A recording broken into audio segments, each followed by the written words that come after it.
Ассаламу алейкум, урматтуу Жалал Абад шаарынын тургундары жана коноктору.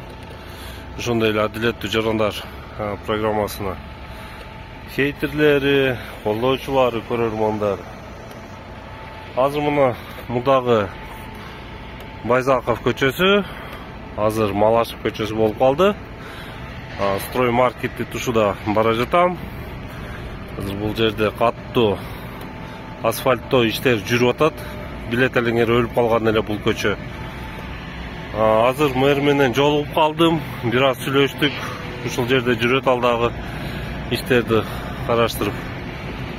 Могулар алынат дейт. Булар алынып, эки жактагы жанагылар алынып, могул жерден тротуарлар, лотоктор коюлуптур. Лотоктор наркы бетти тротуар болот. Бир 2-3 жылдан бери адамдар ошол жерде жашаган, ушул жерде баскан адамдар кайра кайрылуу жасап атат эле. Ушул жерде тротуарны жасап бериң, ыңгайлуу кылып бергиле жүргөнгө деген кайра кайрылуулар болуп аткан. Мына азыркы күндө иштер жүрүп атыптыр.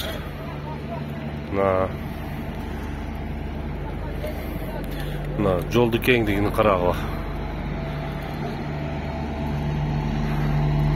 Албетте бир аз ыңгайсыздыктар түзүп атат, машина жолдор тосулуп.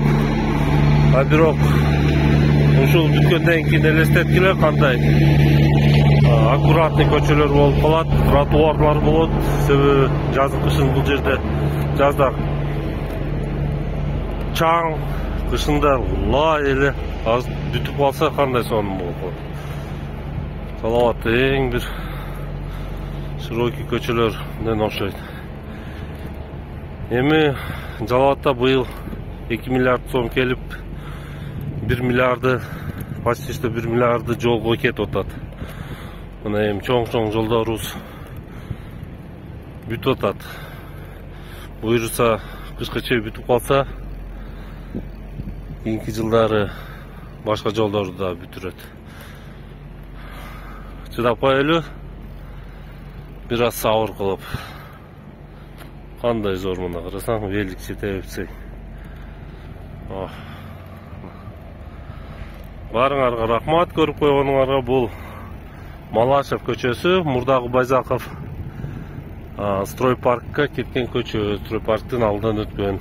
Бул негизи тиги Чехов көчөсүдөн нарыраак башталып, Спутник кичи шаарчыгы чейин барат да.